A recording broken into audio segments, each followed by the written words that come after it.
Hello বন্ধুরা, নমস্কার। আশা করি সবাই ভালো আছো। আজকে আমি নিয়ে এসেছি আবার একটা নতুন ভিডিও।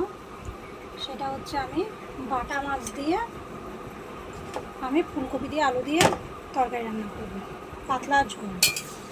তার জন্য আমি ফুলকপিটা এইভাবে কেটে নিয়েছি, কড়াইতে জল গরম হতে দিয়েছি। আমি এগুলো একটু ভাপিয়ে নেব।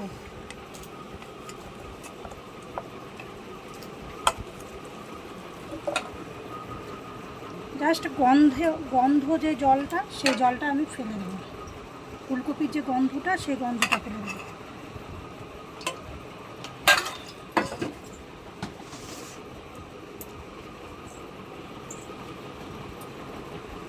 একটু নুন দিয়ে দিচ্ছি।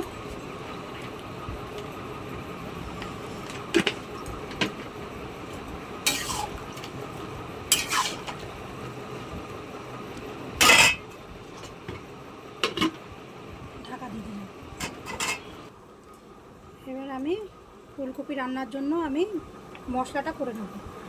এখানে আদা নিলাম, লঙ্কা নিলাম, আর বাদাম নিলাম, আর অল্প একটু জিরার গুঁড়ো দেব,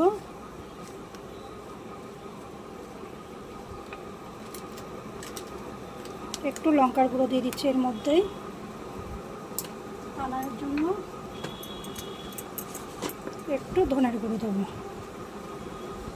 এই সবগুলো মশলা একসাথে করে আমি আবার একটু পেস্ট করে নেব।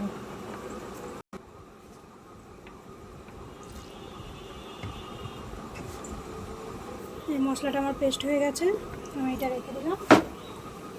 ফুলকপিটা আমার ভাত দেওয়া হয়ে গেছে, আমি এগুলো এবার নামিয়ে নিচ্ছি।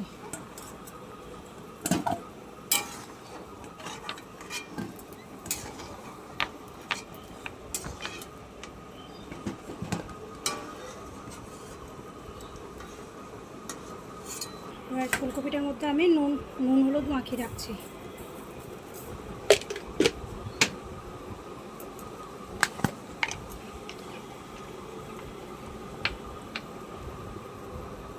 ভালো করে নুন হলুদ মাখবো।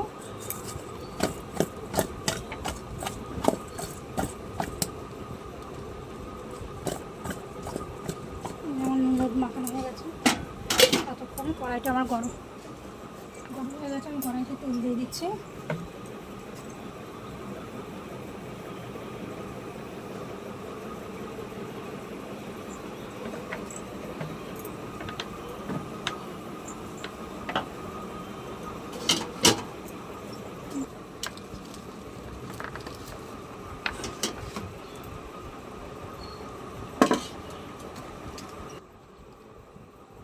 মাছটা ভাজার জন্য আমি মাছে নুন হলুদ মাখিয়ে দিচ্ছি।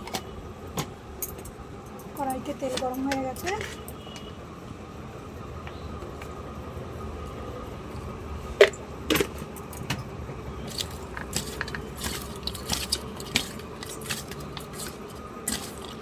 আদা জিরা লঙ্কা বাটা দিয়ে ফুলকপি মাছের ঝোল সবাই খেয়েছে, কিন্তু বাদাম বাটা দিয়ে কেউ খেয়েছে কিনা সেটা আমি জানি না।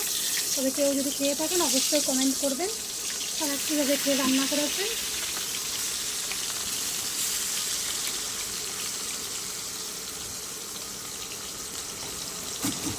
মাছ ভাজা হয়ে গেছে, মাছগুলো দিয়ে তুলে নিচ্ছি।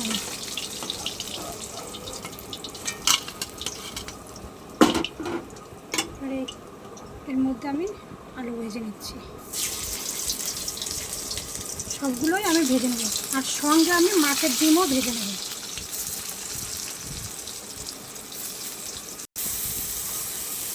ওই তেলের মধ্যেই আমি ফুলকপিও ভেজে নিচ্ছি।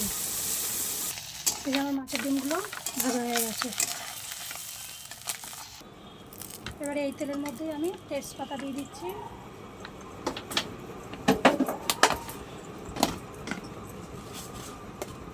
আর সাদা জিরে ফোড়ন দিচ্ছি।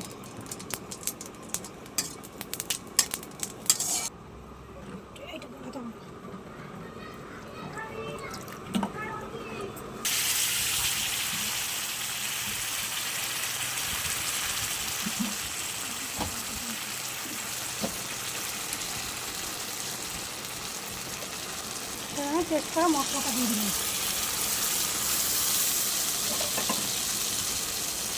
এর মধ্যে মধ্যে আমি হলুদ দিয়ে দিচ্ছি।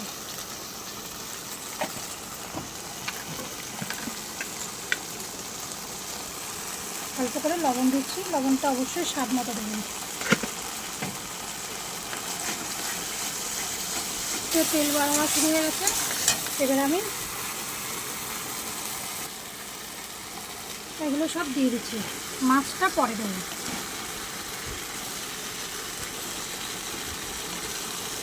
মাছের ডিমটা দিয়ে দিলাম,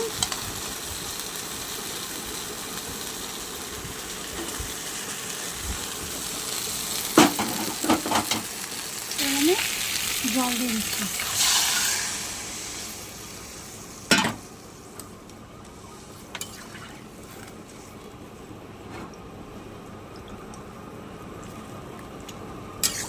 ঝোলটা ফোটা শুরু হয়ে গেছে, এবার আমি মাছগুলো দিয়ে দেবো।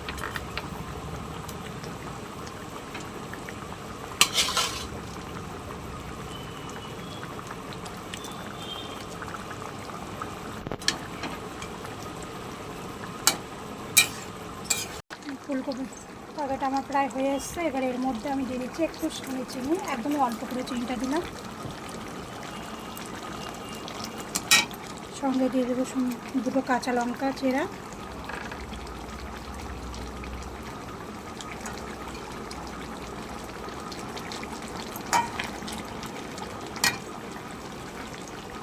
আর দেবো গরম মশলা।